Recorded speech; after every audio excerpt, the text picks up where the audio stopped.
Failure is not the end, and a lot of us fail and we think we have to stop there because we hit a roadblock in our journey.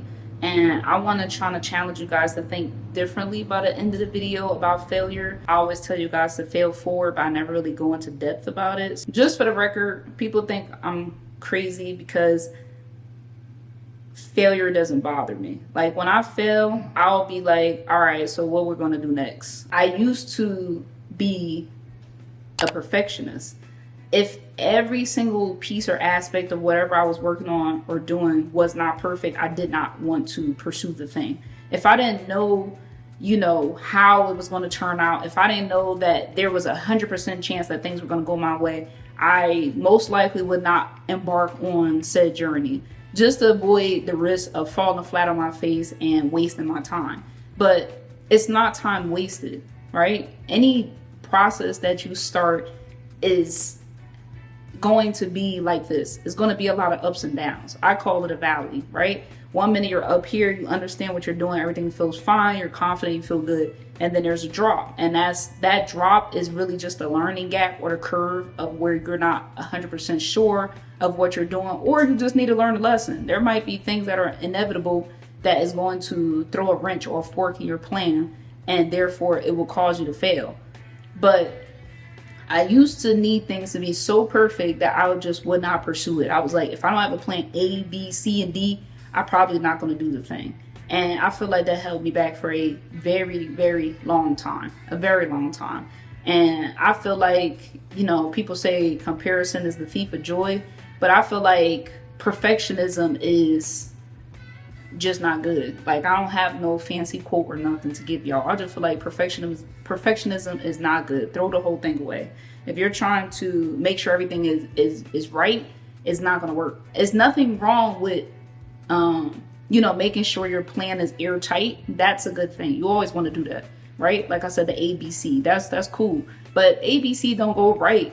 Be prepared to move to D, E, even F, all the way to Z. But if you just quit, to me, it signifies, or it makes me wonder, how bad do you really want it? And so I had to ask myself, if I'm not willing to fail, how bad do I really want it? There are some important things I want you guys to know, right?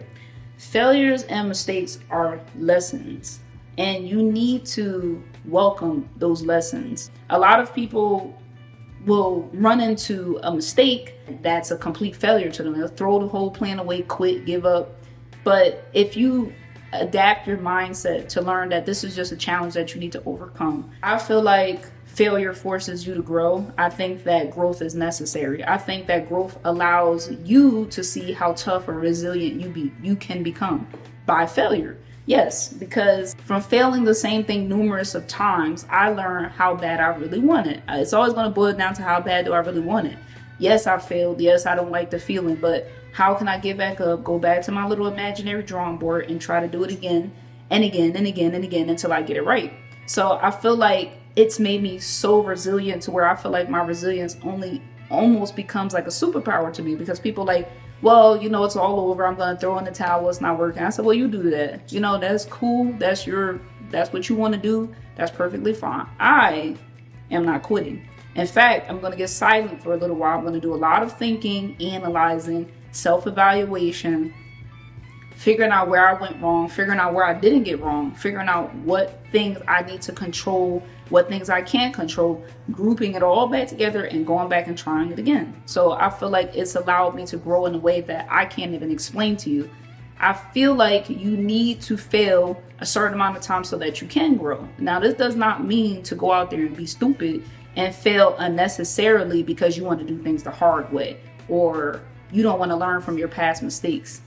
Hence growth.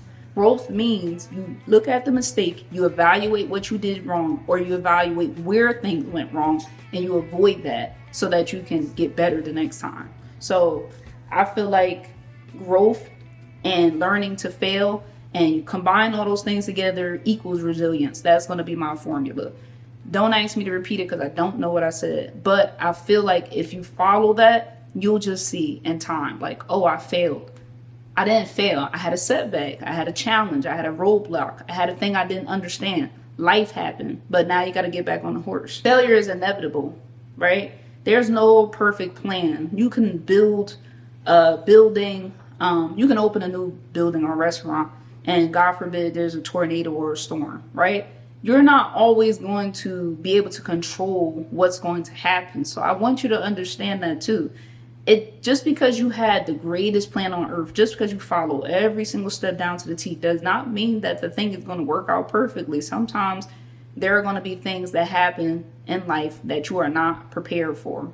Doesn't matter what you do. The only thing that you can do is control your controllable. I think we lose our head, we start to panic, we start to have doubt or fear, and these are all very natural.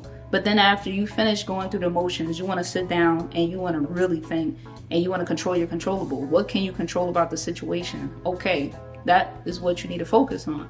That is how I talk to myself all the time. So if I'm talking to you guys and you like, sounds easier said than done, it is easier said than done. Because sitting down and analyzing where I went wrong and what I could have did better is never a good, fun experience. It never feels good to realize that I in part caused some of my failure. And it never feels good when the failure is out of my control either. And what's harder for you, feeling stupid or trying it again and reaching your goal? So I personally tried again to reach my goal. I don't care about feeling stupid, looking stupid, being embarrassed. No, it doesn't feel good. I don't like it for myself, but I've experienced it and I've moved on from it. Now, welcome those things. If you want to do better or be better, you better get prepared to feel a lot of those emotions that you don't want to feel. Surround yourself with positive people. If you are in a season of growth, I repeat, if you are in a season of growth or improvement and you fail, which you will, which most of us will, it is very imperative that you stay away from negative people. It is very imperative to stay away from people that pick fun at you or like to make fun of your downfall or your failures or shortcomings. I'm very protective of my energy and spirit for a reason. I isolate myself, I recharge as needed. I don't let people get into my head. If you are trying to do something better with yourself and you know that failure is inevitable, and you have people that will point out your mistakes, see, I told you that wasn't gonna work. See, I told you you were gonna fail. Or maybe if you had did this with me or you did XYZ and that ain't gonna work for your spirit in the season that you're in. Be very selective about the people you spend time with during your growth or process to pursue whatever it is that you're pursuing. I'm not ashamed to do it. In the past, I used to feel bad, I feel like I'm shutting people out, isolating people. But there are some people that will plant so many seeds in your head in less than 5 minutes that you feel like you can't even do the damn thing anymore. And that is dangerous because your vision is inclusive to only you. Only you can see that this is the thing that you need to do. And now you're trying to draw and paint a perfect picture for somebody else to understand what you want for yourself and your life. So as soon as you make a mistake, it's very easy for a person to point out that flaw, especially if they are somebody who's afraid to pursue anything themselves, especially if they're miserable, especially if they have nothing going for themselves, or they may just genuinely find some sort of pleasure in your downfall. There's some strange people out there.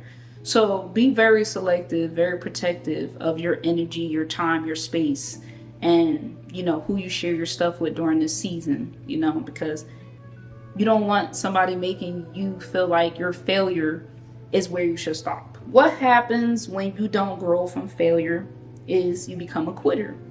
A lot of people become a quitter because they have no resilience. As soon as something does not go their way, they quit, they throw the towel in. And you become a victim. Every time I try to do this doesn't work out. Every time I try to do this went like this. Okay. I'm not going to try to quote it because I'll mess it up. But Earl Nightingale basically said the difference between successful people and regular people is that successful people learned how to overcome their roadblocks and challenges to become successful. Regular people don't. They just stop. They just quit. They throw in the towel. They allow life's circumstances to make them the victim. And we're not exempt from life. I say this on every video to everybody. Once you establish the quitter or victim mindset, I feel like it's pretty much over for you, because now you like to point the blame. You like to find a reason with everything for why you can't get where you need to go. And sometimes there is genuinely people in your way or situations in your way, you know this now. This is a fact, right? But now what are you going to do to move forward? Just stop. It never makes sense to me. Like, people will ask me, when am I going to quit? And my response to those people is, I don't have an answer for you, and I don't have to answer, and I won't answer. I stop when I'm ready. For right now, I'm not going to explain to you why I feel like there's a reason for me to keep going. Even me explaining that to you is pointless. You have to kind of just become super resilient to get where you want to go. You gotta be like this. I don't know what the word is for this, but I'll find it and I'll probably put it on the screen later. But you have to be willing to just look straight and go. You're not gonna get anywhere once you become a quitter or failure. And I feel bad sometimes because people will, feel a type of way, and in their head and their perspective and their story, it becomes justified to them. And you want to be very careful about justifying excuses and reasons for yourself, because you are going to fail that way. You're going to keep failing too, because you can't rationalize that even though you have a valid excuse or point for why you failed, that you still need to push forward to fix the problem. So basically, don't focus on the problem, focus on the solution. You have to learn how to use other emotions in your little emotion toolbook. And this is something I learned early on, because your response to things is going to determine how you overcome that situation. I try to do so with a clear head. No, I'm not always happy when I fail. Nobody is. It's not a good feeling. But I try not to meet failure with anger all the time. I try to sit down and I try to think, and I'll feel sad. My go-to emotion is probably sad. I'll feel sad for a little bit, but then I get up and I realize that instead of sitting around feeling how I feel, I need to go back to the drawing board and figure out a solution for it. So a lot of people don't learn how to deal with setbacks properly because of their go-to coping mechanism and emotions stunt them. You can retrain yourself to learn how to handle setbacks differently. You don't always have to respond with the same way. Some people allow failure to define them. They may have had a rough year. They may have had a rough few months. They may have had a rough few years, plural. And they think, this is the end. This is how my life is going to be. And kudos to you. I tell the person all the time, that's you. That's how you feel. Cool. I can't change how somebody feels because they've had a rough patch. We are all going to go through a rough patch. Some of us go through rough patches, right? But you can't allow that to define you. You have to think bigger than that. Who do you want to be? Who do you want to become, and why? Why do you want this? Is it for your family? Is it for yourself? Is it to inspire other people? And that why is what's going to continue to propel you forward. But do not let your past failures define you. I'm just not the type of person that's going to do that. And if you're watching this video today, I don't want you to be the type of person who does that. I don't want you to let your past failures define you. You can wake up tomorrow and go from being a horrible person last night to a great person next day. It's all within your control of who you want to be. That's all you can control, is what you do and who you want to be. You can't fix the past. You can't go back and change any of that. So what are you going to do to make it better? Are you the kind of person that has a healthy relationship with failure? I want you to think about how you handle failure and how you could change that process. And the reason why I want you to do that is because if you are watching these videos, it's because you're on a journey of self-improvement, betterment, wellness, health, whatever the things I talk about. And in order to take that next step, if you're somebody who's struggling and you can't figure out why you can't get to the next step, you have to start to establish a better relationship with failure. I had a really good plan in February, really good plan, very solid plan, how I was going to do this, and then this was going to happen the next month, and this was going to be like this, and by right about now, everything was supposed to be flowing beautifully, and that ain't how any of it worked. And instead of, crying into a pillow or being upset or sad or playing the victim, because life did happen, I got up and I remembered my purpose and my message, and a lot of it had to do with wanting to find my community and sharing with people who I feel like could resonate or relate if they wanted to change their lives, if they wanted to be more creative, if they wanted to improve, if you wanted to practice, mental health and wellness more. And that kept me going.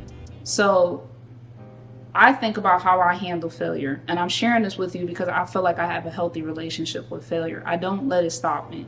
I might have my few days, my weeks where I have to turn everything off for a little bit and figure things out, go back to that little drawing board that I always tell you guys about, and I try to recharge, but I never just stay there and quit. And so I don't want you to quit. I don't want you guys to stop prematurely or feel like your past or the people around you is going to cause you to not do what you need to do. This right now is all going to fall on you individually as a person to do the work. I promise you, if you welcome failure into your life, you will be able to overcome a lot of things. And so that was my message to you guys today. And as always, I'm going to say, if you liked the video or the message, it resonated with you, please like and subscribe, and I shall see y'all later.